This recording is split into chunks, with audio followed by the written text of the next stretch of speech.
तो चलिए आज के क्लास में हम लोग देखने वाले हैं गुप्त काल में बिहार।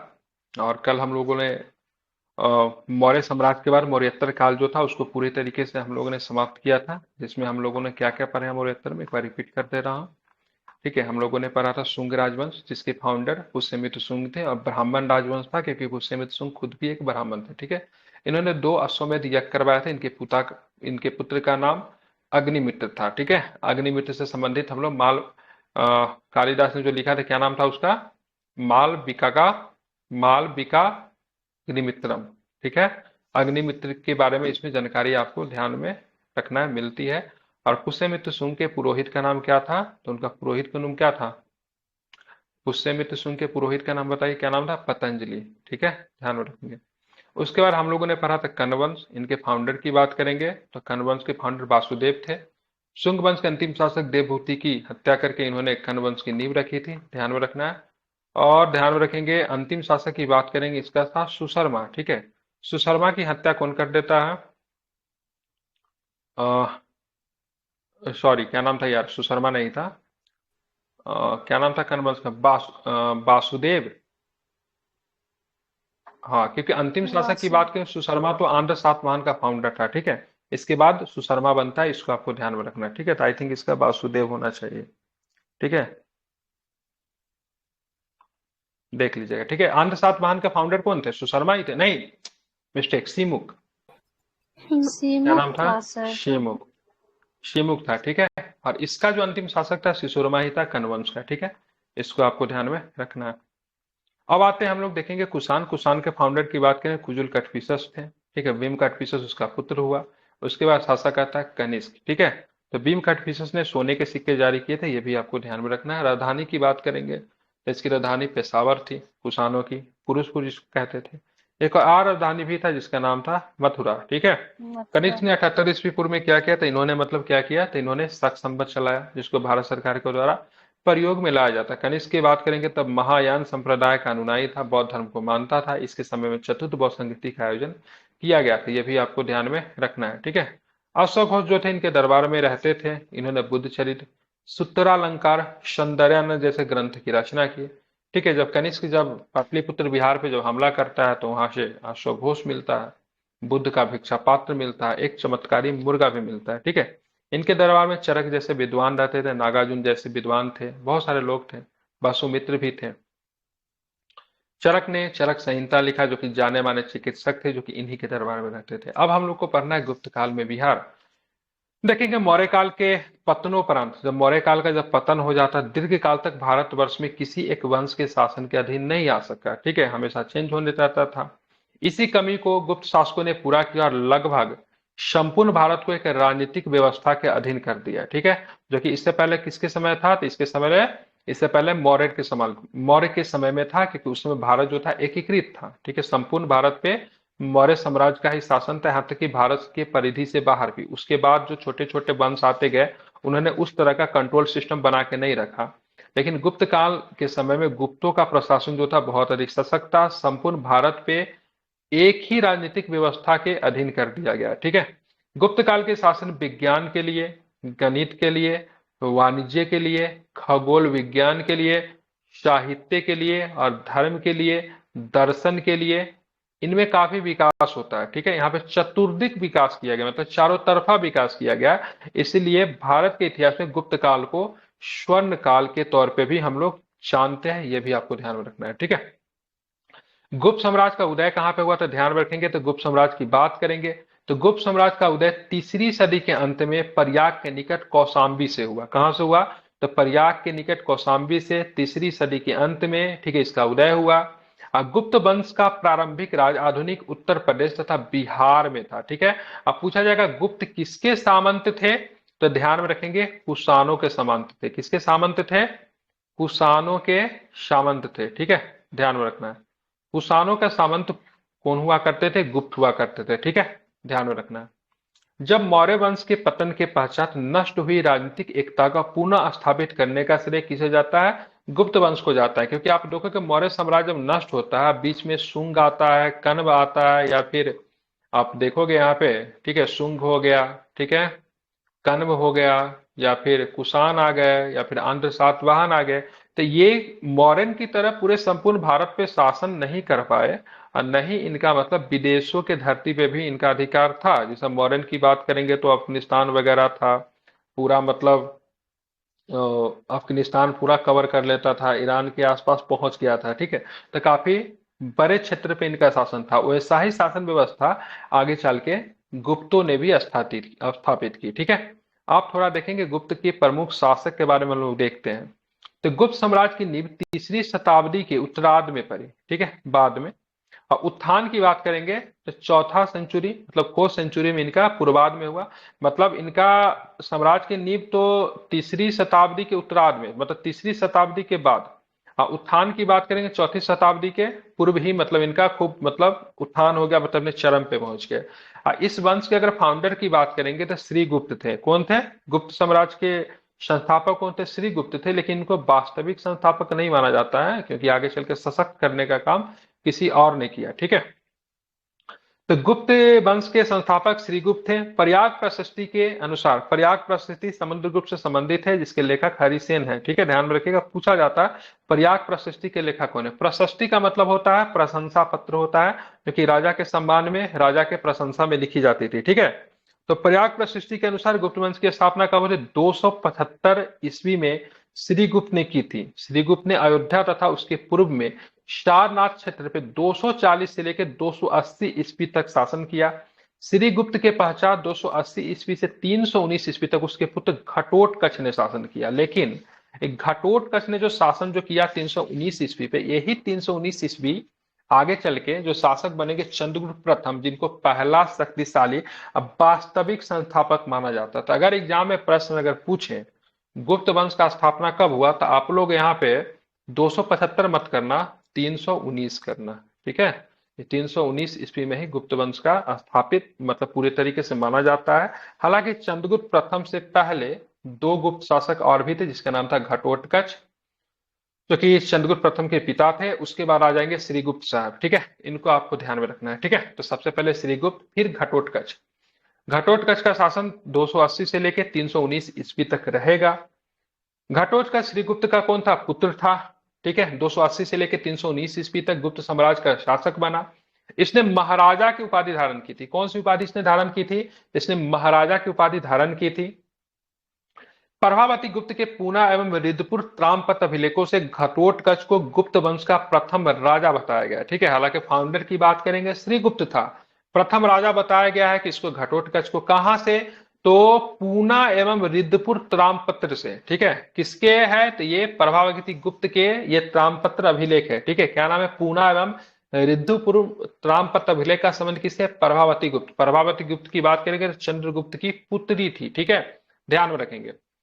अब यहाँ पे देखेंगे चंद्रगुप्त प्रथम, ये पहला शासक था जो कि पूरे तरीके से स्वतंत्र था। 319 में शासक बना, 335 तक इसने शासन किया, इसीलिए इनको पहला स्वतंत्र शासक माना जाता है। इसलिए गुप्त वंश के वास्तविक संस्थापक की बात करेंगे तो चंद्रगुप्त प्रथम को ही माना जाता है। ये भी आपको ध्यान में रखना है, ठीक है।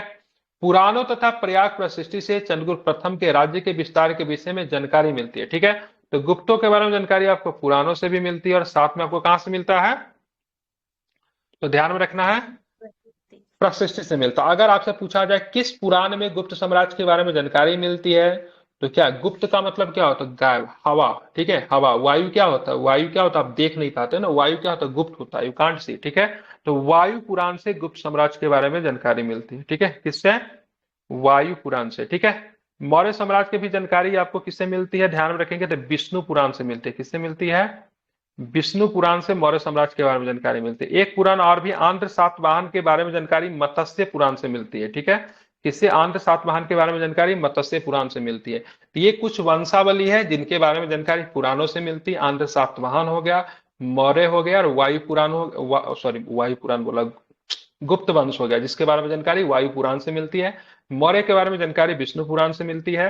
आंध्र सातवाहन के बारे में जानकारी किससे मिलती है? तो मत्स्य पुराण से मिलती है, ठीक है। इसको आपको ध्यान में रखना है। हालांकि पुराणों की संख्या 18 है, 18 से अधिक है, लेकिन प्रमाणिक 18 है, और सबसे जो प्रमाणिक और सबसे जो बढ़िया पुराण है मत्स्य पुराण है, ठीक है। आप देखेंगे कुमार देवी के साथ विवाह संबंध स्थापित करके, ठीक है, चंद्रगुप्त प्रथम ने वैशाली राज्य को प्राप्त किया, ठीक है। तो चंद्रगुप्त प्रथम का विवाह जो हुआ था कुमार देवी से हुआ था। जब कुमार देवी से जब विवाह संबंध जब ये स्थापित करते हैं तो इनको वैशाली का राज्य मतलब क्या होता है, प्राप्त होता है, ठीक है। चंद्रगुप्त प्रथम ने कौशाम्बी तथा कौशल के राज्यों को जीत कर अपने राज्य में मिलाया तथा साम्राज्य की राजधानी कहां पे बनाई, पाटलिपुत्र राजधानी बना दी, ठीक है। और गुप्त वंश में सर्वप्रथम चंद्रगुप्त प्रथम ने ही सोने के सिक्के जारी किए थे। हालांकि गुप्तों ने सबसे अधिक सोने के सिक्के जारी किए थे। हालांकि इनके सोनों के सिक्के की शुद्धता उतनी बढ़िया नहीं थी, ठीक है, मतलब क्वालिटी की बात करें तो सोने के सिक्के की शुद्धता नहीं थी, क्योंकि इन्होंने बहुत ही बड़े पैमाने पे जारी कर दिए थे, ठीक है। अगर पूछा जाएगा सबसे अधिक सोने के सिक्के मतलब शुद्ध किनके थे, तो कुषाणों के थे। किसके थे, कुषाणों ने शुद्धतम सोने के सिक्के जारी किए थे। अगर पूछेगा सोने के सिक्के सबसे पहले किसने जारी किए थे, हिंद यूनानियों ने सबसे पहले सोने के सिक्के जारी किए थे, ठीक है। लेकिन सबसे अधिक शुद्ध की बात करेंगे तो सबसे अधिक शुद्ध कुषाणों के थे। और सबसे बड़ी संख्या में इन्होंने मतलब क्या किया, तो इन्होंने बड़ी संख्या में किसने जारी किया, तो गुप्तों ने सबसे बड़ी संख्या में सोने के सिक्के जारी किए। अगर पूछेगा किस गुप्त शासक ने सोने के सिक्के जारी किए, तो चंद्रगुप्त प्रथम ने सबसे पहले। अगर पूछेगा कुषाण में किसने सोने के सिक्के जारी किए, तो डेट्स भीम कटफिसस हो जाएगा, ठीक है। कुजुल कटफिसस का पुत्र जो था भीम कटफिसस, जो कि कनिष्क का पिता भी था, उसने सबसे पहले सोने के सिक्के जारी किए थे, ठीक है। इसका विवाह किससे हुआ था, चंद्रगुप्त प्रथम का विवाह की बात की कुमार देवी से हुआ था, ठीक है। ध्यान रखें इन सिक्कों जो जारी जो होता था, एक तरफ चंद्रगुप्त प्रथम थे और दूसरे तरफ की बात करें कुमार देवी का मतलब चित्र बना हुआ था, मतलब राजा रानी का मतलब क्या था, यहाँ पे चित्र बना हुआ था, ठीक है। तो राजा रानी का चित्र बना हुआ था, जबकि दूसरी तरफ लक्ष्मी की आकृति भी बनी हुई थी। ये भी आपको ध्यान में रखना है, इसे आप याद रखेंगे, भूलेंगे नहीं, ठीक है। अब आते हैं चंद्रगुप्त प्रथम। अब आते हैं, सॉरी, चंद्रगुप्त प्रथम तो हो गया। चंद्रगुप्त प्रथम का एक पुत्र था जो हुआ बहुत ही शक्तिशाली शासक हुआ। आप देखोगे तो सबसे अधिक शक्तिशाली शासक में वन ऑफ शक्तिशाली शासक गुप्ता साम्राज्य में बात करेंगे तो समुद्रगुप्त थे। और इनको भारत का नेपोलियन कहते हैं, ठीक है। ध्यान में रखना क्या कहते हैं, भारत का नेपोलियन कहते हैं समुद्रगुप्त को। ये 335 ईस्वी से लेकर 375 ईस्वी तक मतलब क्या थे, शासक थे, ठीक है। अब यह कुमार देवी से जो विवाह जो हुआ था, चंद्रगुप्त प्रथम का विवाह किनसे हुआ था, कुमार देवी हुआ था। कुमार देवी के गर्भ से ही, आवाज नहीं आ रही क्या, हेलो, सर आवाज आ रही है। आ रहा है सही आवाज। आप कट कर आइए, ठीक है। अब यहाँ पे समुद्रगुप्त का विवाह किससे हुआ था, सॉरी, चंद्रगुप्त प्रथम का विवाह किससे हुआ था, कुमार देवी से हुआ था ना। तो चंद्रगुप्त प्रथम और कुमार देवी से जो पुत्र प्राप्त हुआ वो कौन थे, तो समुद्रगुप्त थे, ठीक है। लिक्ष्मी राजकुमारी थी कुमार देवी। मैंने बोला ना कुमार देवी का जब चंद्रगुप्त प्रथम से विवाह होता है तो चंद्रगुप्त प्रथम को क्या मिलता है, वैशाली मिलता है ना, मिलता है ना वैशाली, दहेज में, ठीक है। जी तो ये जी लिच्छवी की राजकुमारी थी कुमार देवी, ठीक है। इन्हीं के गर्भ से समुद्रगुप्त का जन्म हुआ, ठीक है। और इनको प्रकर्मांक कहा गया। समुद्रगुप्त के शासन की राजनीतिक राजनीतिक दृष्टि से गुप्त साम्राज्य के उत्कर्ष का काल माना जाता है, क्योंकि इनके समय में गुप्त साम्राज्य का मतलब क्या होता है, उत्कर्ष होता है, मतलब काफी लंबे क्षेत्रों में गुप्त साम्राज्य का क्या होता है, फैलाव होता है, ठीक है। और ये समुद्रगुप्त जो थे, इनके दरबार में एक व्यक्ति रहता था जो कि इसका मंत्री भी था और पेशे से ये व्यक्ति कवि भी था। उसका नाम था हरिसेन, ठीक है। हरिसेन जो कवि था, इसने समुद्रगुप्त के प्रशंसा में एक पत्र लिखा जिनको बोलते थे प्रशस्ति पत्र कहते थे। जो प्रशंसा में लिखा जाता था उसको क्या बोला जाता था, प्रशस्ति पत्र कहा जाता था।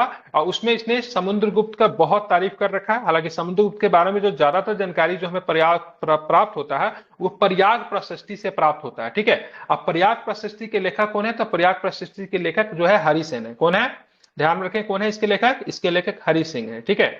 जो भी प्रशस्ति होगा वो प्रशस्ति में प्रशंसा ही होगा, ठीक है। तो राजा के जीवन काल में उनके दरबार में मंत्री या फिर कवि जो रहते थे वो राजा के सम्मान में लिखते थे, तो जाहिर सी बात है राजा के बारे में अच्छी अच्छी बातें ही लिखेंगे, ठीक है। तो प्रयाग प्रशस्ति जो है तो समुद्रगुप्त के राज्यारोहण के बारे में जानकारी देता है, उसके विजय के बारे में जानकारी देता है और साम्राज्य के विस्तार के संबंध में जानकारी देता है।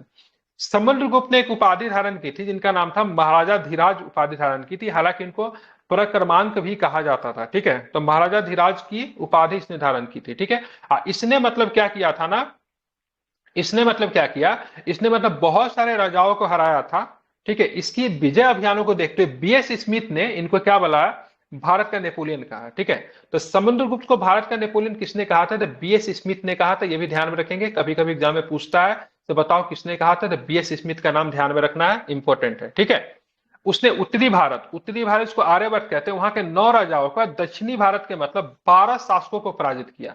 लेकिन ये 12 शासक जो था ना, दक्षिणापथ के जो 12 शासक जो था, जब इनको पराजित जब ये कर देते हैं और जब इनके शरण में चलाते तो इनके राज्य को वापस कर देते हैं। ठीक है, यहाँ पे नहीं लिखा हुआ लेकिन मैं बता दे रहा हूं, समुद्रगुप्त ने दक्षिणापथ के 12 शासकों को पराजित करने का और उसके राज्यों को लौटा दिया था, उसको अपने अधीन कर लिया था। ठीक है, आर्यभट्ट के 9 शासकों को पराजित करने के बाद उन्होंने राज्य को नहीं लौटाया, क्योंकि गुप्त साम्राज्य मुख्यतः कहां पे रूल करती थी? उत्तरी भारत में रूल करती थी ना।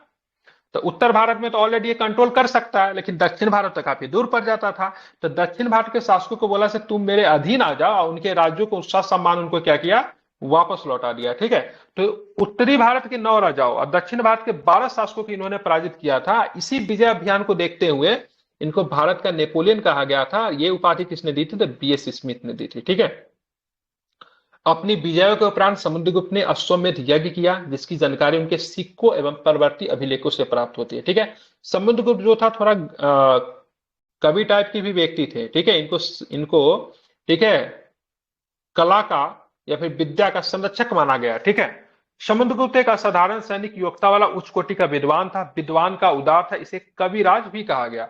रीजन क्या था? इनको समुद्रगुप्त जो था एक बहुत बड़ा संगीतज्ञ भी था, इनको बीना वादन का शौक था, इनके सिक्के पे इनको बीना बजाते हुए दिखाया गया था। प्रश्न पूछा जा सकता है किस गुप्त शासक को बीना बजाने का शौक था या फिर इनको सिक्के पे बीना बजाते हुए दिखाया गया? तो कौन थे?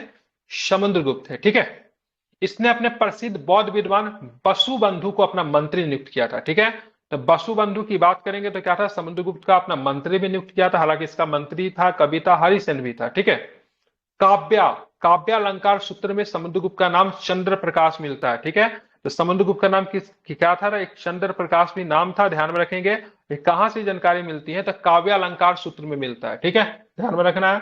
समुद्रगुप्त ने एक विशाल साम्राज्य का निर्माण किया, जो उत्तर में हिमालय से लेकर दक्षिण में विंध्य पर्वत तक, पूरब में बंगाल की खाड़ी से लेकर पूरब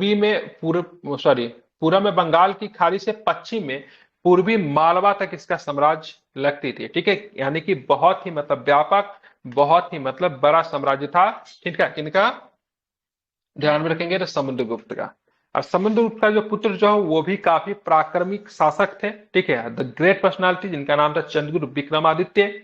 ठीक है, इनका नाम क्या था? चंद्रगुप्त, चंद्रगुप्त द्वितीय, क्योंकि चंद्रगुप्त प्रथम तो चंद्रगुप्त द्वितीय के क्या हो जाएंगे? दादाजी हो जाएंगे ना। ठीक है, तो ये कौन थे? तो चंद्रगुप्त द्वितीय थे। ठीक है, इनको विक्रमादित्य के नाम से भी इनको जाना जाता है। 380 से लेकर 412 तक मतलब इनका शासन रहा। इनके समय में क्या होता है? गुप्त साम्राज्य का देखोगे तो काफी बढ़िया काल माना जाता है, गोल्डन पीरियड माना जाता है, क्योंकि इनके दरबार में 9 रत्न थे और they all are well qualified, बहुत विद्वान थे। 9 के 9 रत्न, उनके बारे में हम लोग देखेंगे। तो समुद्रगुप्त के पश्चात गुप्त वंशावली में चंद्रगुप्त द्वितीय का नाम उल्लेखित है। हालांकि इन दोनों शासकों के बीच में रामगुप्त नामक एक शासक था। ठीक है, जो कि मतलब चंद्रगुप्त द्वितीय का बड़ा भाई था। ठीक है, बड़ा डरपोक टाइप का शासक था, कहते हैं चंद्रगुप्त द्वितीय ने ही रामगुप्त की हत्या कर दी थी। ठीक है, 69 बीपीएससी में भी प्रश्न पूछा था। जब यहाँ पे जब विदेशियों का जब आक्रमण होता है तो विदेशियों के आक्रमण को रामगुप्त सामना करने से इनकार कर देता है, और विदेशी जो थे इनका काफी उपहास उड़ाते हैं, इनके पत्नी के ऊपर कमेंट करता है, इनके पत्नी को बोलता है भेज देने के लिए। बात चंद्रगुप्त द्वितीय से बर्दाश्त नहीं होती है, तो अपने भाई का ही हत्या कर देते हैं रामगुप्त। ठीक है, जो कि एक दुर्बल शासक था, ऐसा है। हालांकि ये लिखित बात नहीं है, मैंने पढ़ा था कहीं पे इसलिए बता दिया। ठीक है, अब हत्या किया कि नहीं किया लेकिन नहीं पता, लेकिन ये समुद्रगुप्त और चंद्रगुप्त द्वितीय के बीच में एक शासक रामगुप्त बना था, जो कि दुर्बल शासक था। ठीक है, चंद्रगुप्त द्वितीय की बात करेंगे 380 में शासक बनते हैं, 412 तक ये आपके शासक रहेंगे। ठीक है, क्योंकि 4-5 वर्षों तक आप देखोगे तो रामगुप्त का रूल था। चंद्रगुप्त द्वितीय का अन्य नाम की बात करेंगे, देव था, देवगुप्त था, देवराज भी कहते हैं, देवश्री भी कहते हैं। ठीक है, उसने विक्रमादित्य की उपाधि धारण की। ठीक है, विक्रमांक की उपाधि धारण की, परम भागवत आदि की उपाधि भी इन्होंने धारण की थी। ठीक है, ध्यान में रखना। अब इन्होंने नागवंश, वाकाटक, कदम्ब राजवंश से वैवाहिक संबंध स्थापित किए थे। ठीक है, नागवंश से भी था। ठीक है, ध्यान में रखेंगे, वाकाटक से भी था, और साथ में कदम्ब राजवंश से भी इन्होंने वैवाहिक संबंध स्थापित किए थे। चंद्रगुप्त द्वितीय ने नाग राजकुमारी, नागवंश की जो राजकुमारी जिनका नाम था कुबेर नाग, उनसे मतलब इन्होंने वैवाहिक संबंध स्थापित किए। इनसे जो इनका जो एक पुत्री जो हुआ जिनका नाम था प्रभावती गुप्त।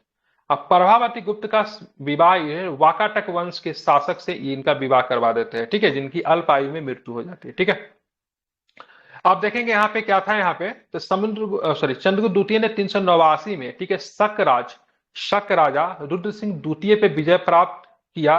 और उसके बाद इन्होंने उपाधि धारण की, इसका नाम था विक्रमादित्य। ठीक है, तो विक्रमादित्य इनका नाम इसलिए पड़ा, इन्होंने उपाधि इसलिए धारण की, इन्होंने की शक राजा, ठीक है, रुद्र सिंह तृतीय को इन्होंने पराजित किया था। जब शक राजा को जब इन्होंने हराया, जब शकों को जब इन्होंने पराजित किया, ठीक है, तो इन्होंने उपाधि जो धारण की उनका नाम था विक्रमादित्य। ठीक है, और जब विक्रमादित्य के जो उपाधि धारण करते हैं तो चांदी की मुद्राएं या फिर रजत मुद्राएं भी क्या करते हैं, जारी करते हैं। ठीक है, देवी चंद्रगुप्तम, ठीक है, ध्यान में रखिए, देवी चंद्रगुप्तम विशाखा दत्त के द्वारा लिखा हुआ पुस्तक है, काफी पूछा जाता है देवी चंद्रगुप्तम, ध्यान में रखिएगा। एवं हर्षचरित में, हर्षचरित बाणभट्ट के द्वारा लिखा गया, ध्यान में रखिएगा, हर्षचरित किसके द्वारा, बाणभट्ट के द्वारा। देवी चंद्रगुप्तम की बात करेंगे, विशाखा दत्त के द्वारा लिखा गया है। ठीक है, दोनों में मतलब सकारी कहा गया है। ठीक है, सकारी का मतलब क्या होता है, जो शकों को जो जीत ले, जो शकों पे जो विजय प्राप्त कर ले, उनको क्या कहते हैं, सकारी कहते हैं। ठीक है, तो चंद्र द्वितीय को क्या कहा गया, शकारी कहा गया। डेट मीन्स इसने शकों पे मतलब क्या की थी, विजय प्राप्त की थी। रुद्र सिंह तृतीय को इन्होंने पराजित किया था। ठीक है, तो हर्षचरित में भी और देवी चंद्रगुप्त में भी इनको क्या कहा गया, शकारी। शकारी का मतलब क्या होता है, जिसने शकों पे मतलब क्या किया है, विजय प्राप्त किए। ठीक है, ध्यान में रखना। वाकाटक का सहयोग पाने के लिए चंद्रगुप्त द्वितीय ने अपनी पुत्री प्रभावती गुप्त का विवाह वाकाटक नरेश रुद्र सिंह द्वितीय से कर दिया। ठीक है, यहाँ पे मैंने पहले ही बताया था ना, कुबेर नाग और चंद्रगुप्त द्वितीय का जब विवाह होता है तो उनसे एक पुत्री पैदा होती है, जिनका नाम था प्रभावती गुप्त। हालांकि प्रभावती गुप्त का जब विवाह जब रुद्र सिंह द्वितीय से हो जाता है, जो कि मतलब वाकाटक नरेश थे, लेकिन रुद्र सिंह द्वितीय का मृत्यु हो जाता है बहुत ही कम समय में। ठीक है, तो रानी के पास ही सारा पावर आ जाता है और इनके बच्चे जो थे छोटे होते हैं। तो प्रभावती गुप्त का समय जो वाकाटक वंश की संरक्षिका थी, ये शासन संभाल रही थी। इधर जो था गुप्त शासक की बात करेंगे तो चंद्रगुप्त द्वितीय थे। तो दोनों के बीच में संबंध डेट टाइम बहुत अच्छा था, क्योंकि एक जगह पिताजी थे तो दूसरी जगह पे कौन थे, पुत्री थे। तो दोनों ने काफी मजबूती से मतलब क्या किया, अपने शत्रुओं को मतलब पराजित की। ठीक है, प्रभावती गुप्त के सहयोग से गुजरात का काठियावाड़ पे विजय प्राप्त की। ठीक है, तो यही मैंने बताया, तो दोनों के बीच संबंध काफी अच्छे थे। तो वाकाटक वंश जो था इस समय चंद्रगुप्त द्वितीय को सपोर्ट कर रहा था, और इसी की सहायता से गुजरात और काठियावाड़ पे विजय प्राप्त किया चंद्रगुप्त द्वितीय ने। ठीक है, और चंद्रगुप्त द्वितीय के समय में एक चीनी लेखक आया, एक चीनी यात्री भारत आया, जिसका नाम था फाइहान। तो फाइहान जब भारत आता है तो 14 से 15 वर्षों तक भारत में रहता है। 399 से लेके आप देखोगे तो फाइहान जो भारत आगमन कब होता है, तो 414 ईस्वी तक भारत में रहता है। और जब फाइहान जब आया तो उसने अपना जो घूमा जो देखा उसने अपनी किताबें में लिख दी, इसका नाम था फुओकी। ठीक है, क्या नाम है, फुकोकी नाम है इस किताब का। ठीक है, क्या है, तो ये फाइहान का यात्रा वृत्तांत है, ये भी आपको ध्यान में रखना है। ठीक है, ये फुकोकी में आपको गुप्तकालीन समाज के बारे में जानकारी आपको देखने को मिलता है, काफी सुंदर वर्णन इसने किया है। ठीक है, समुद्रगुप्त के मृत्यु के पश्चात अनेक गणराज्यों तथा अपनी स्वतंत्रता घोषित कर दी। तत्पश्चात चंद्रगुप्त द्वितीय के द्वारा इन गणराज्यों को पुनः विजित करके गुप्त साम्राज्य के अधीन कर दिया गया। समुद्रगुप्त जैसे ही मृत्यु होता है ना, तो बहुत सारे जो छोटे छोटे राज्य थे जिसको मतलब समुद्रगुप्त ने मिलाया था, सबने अपनी स्वतंत्रता घोषणा कर, उनको लगा हम फ्री हो गए। लेकिन चंद्रगुप्त द्वितीय जैसे सशक्त शासक के आने से फिर से उन राज्यों को मिला लिया जाता है। हालांकि समुद्रगुप्त द्वितीय के बाद कोई बहुत ही चंद्रगुप्त द्वितीय के बाद कोई बहुत बड़े शासक नहीं होते गुप्त साम्राज्य में। गुप्त साम्राज्य उसके बाद पतन की ओर चला जाता है, अपने डाउनफॉल की तरफ चला जाता है। गुप्त साम्राज्य सबसे चरमोत्कर्ष पे अपने क्लाइमेक्स में किसके समय था, तो समुद्रगुप्त के समय था। ठीक है, अपनी विजयों के परिणाम स्वरूप चंद्रगुप्त द्वितीय ने एक विशाल साम्राज्य की स्थापना की। उसका साम्राज्य पश्चिम में गुजरात से लेकर पूर्व में बंगाल तथा उत्तर में हिमालय से लेकर दक्षिण में नर्मदा नदी पे था। ठीक है, ये दक्षिण में नर्मदा नदी तक ही था। रीजन क्या था, नर्मदा नदी जो था ना, ये उत्तर भारत और दक्षिण भारत के बीच में सीमा बनाती थी। ठीक है, तो नर्मदा नदी हमेशा से उत्तर भारत और दक्षिण भारत के बीच में सीमा थी। यहाँ पे एक लड़ाई हुआ था नर्मदा नदी के आसपास में ही, पुलकेशिन द्वितीय और किसके बीच में, हर्षवर्धन के बीच में। उसी समय से मतलब नर्मदा नदी को सीमा मान लिया गया था उत्तर भारत और दक्षिण भारत के बीच में। यह भी आप चाहो तो ध्यान में रख सकते हो। ठीक है, अब यहाँ पे देखोगे चंद्रगुप्त द्वितीय के शासनकाल की प्रथम राजधानी जो थी पाटलिपुत्र थी, या दूसरी राजधानी उज्जैनी हुआ करती थी। ठीक है, तो पाटलिपुत्र उज्जैनी दोनों जो था चंद्रगुप्त द्वितीय के शासनकाल में इसका राजधानी था। और चंद्रगुप्त द्वितीय का शासनकाल जो था या गुप्त साम्राज्य के लिए गोल्डन पीरियड माना जाता है, क्योंकि कला एवं साहित्य का स्वर्ण युग था, क्योंकि खूब यहाँ पे क्या हुआ था, विकास हुआ था। ठीक है, इनके दरबार में नवरत्नों की एक मंडली रहती थी। ये प्राचीन भारत पढ़ रहे हैं, अगर मध्यकालीन भारत अगर पढ़ेंगे तो नवरत्न आपको अकबर के दरबार में भी था। हालांकि ये जो था मेनली यहीं पे नवरत्न था। एक होता अष्टप्रधान होता है, एक अष्टदिग्गज होता है। तो जब नवरत्न की बात करेंगे तो यहाँ पे आप ध्यान में रखना है हमेशा चंद्रगुप्त द्वितीय और अकबर। अगर अष्टप्रधान की बात करेंगे तो अष्टप्रधान में आपको ध्यान में रखना है, ठीक है, आपका हो जाएगा यहाँ पे मराठा शासक शिवाजी हो जाएंगे, शिवाजी महाराज। ठीक है, अगर अष्ट दिग्गज की बात करेंगे तो अष्ट दिग्गज जो थे कृष्णदेव राय के दरबार में अष्ट दिग्गज होते थे, ठीक है, इसे आप ध्यान में रखना है, ठीक है। ये नवरत्न जो थे ना, ये नवरत्न थे, ये सबके सब मिनिस्टर थे, मंत्री थे चंद्रगुप्त द्वितीय के। और ये सबके सब विभिन्न विद्याओं के मतलब विशेषज्ञ थे, मतलब वेटरन थे, मतलब इनके जैसा इन क्षेत्र में कोई भी नहीं था, ठीक है, वो बेस्ट थे। सबसे पहले हमारे धन्वंतरी, इनको भगवान बोलते हैं, ठीक है, धन्वंतरी को भगवान के तौर पर भी जाना जाता है क्योंकि डॉक्टर थे, इसीलिए इनको बोलते हैं। नवरत्नों में इनका स्थान सर्वोपरि था, जो एक प्रसिद्ध वैद्य थे, ठीक है, इसलिए इसको भगवान धन्वंतरी बोलते हैं, ठीक है। ध्यान में रखें इनके रचित 9 ग्रंथ पाए जाते हैं जो सही सभी आयुर्वेद चिकित्सा शास्त्र से संबंधित है। रोग निदान दिया हुआ है।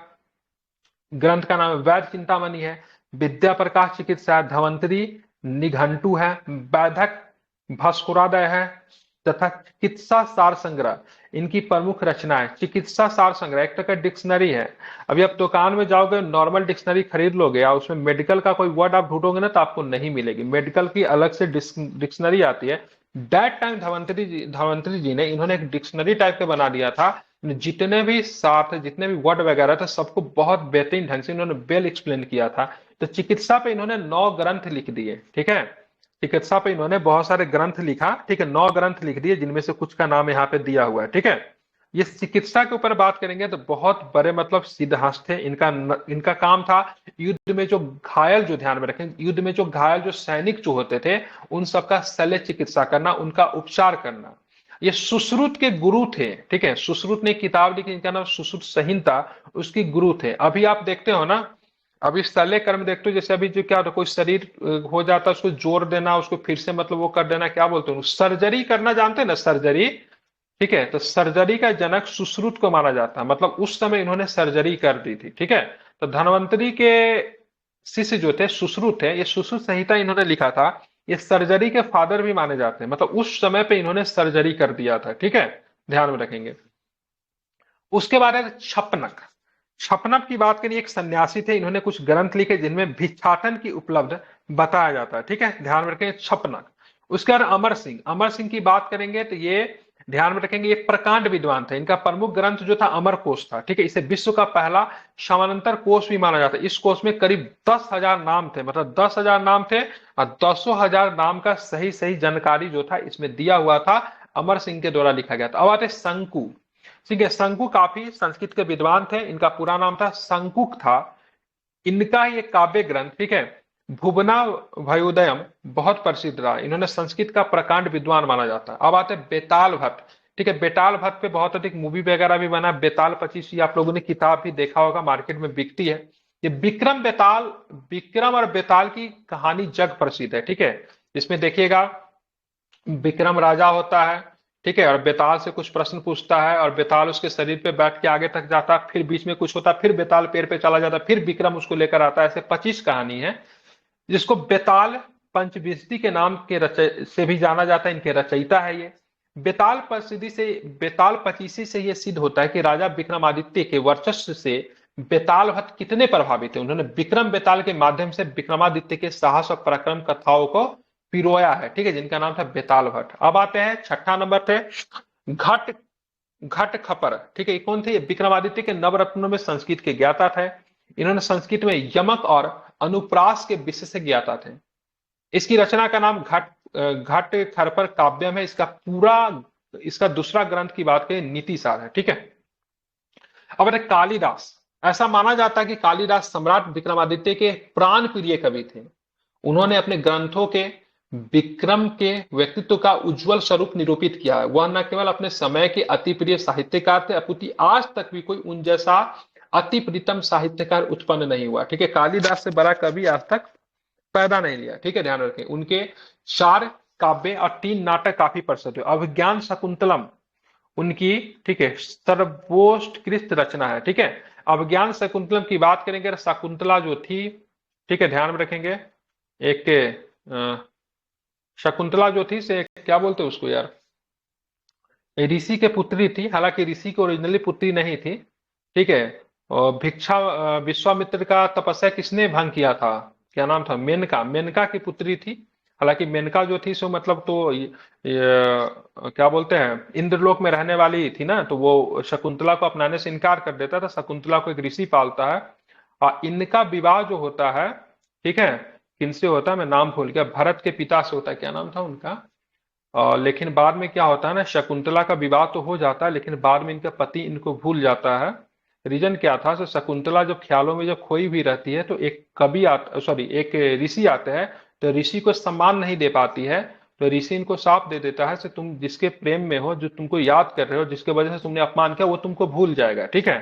बाद में बहुत रोती बिखरती है, तो बोलता है ठीक है, जब तुमको जो गिफ्ट दिया गया था उनके द्वारा, वो जो तुम दिखाओगी तो वो तुमको याद करेंगे, और फिर तुम आपस में मिल जाओगे, ठीक है। शकुंतला और उनके संबंध से ही भरत का जन्म होता है, जिसके नाम पे, ठीक है, भारतवर्ष देश का नाम पड़ा, ठीक है। राजा का नाम क्या था भूल रहा हूँ, शकुंतला के पति का नाम गूगल करेंगे तो मिल जाएंगे, भरत के पिता, शकुंतला के पति क्या था भूल रहा हूँ, ठीक है। यही कहानी कालिदास के द्वारा लिखा गया, मूवी भी इस पे बनी हुई, आप लोग देख सकते हैं, ठीक है। आप देखेंगे 8वें नंबर पे जो थे उनका नाम था बाराहमिहिर, ठीक है। ये ये प्राचीन भारत के प्रसिद्ध गणितज्ञ और खगोल शास्त्री थे। इन्होंने अनेक ग्रंथों का प्रणयन किया।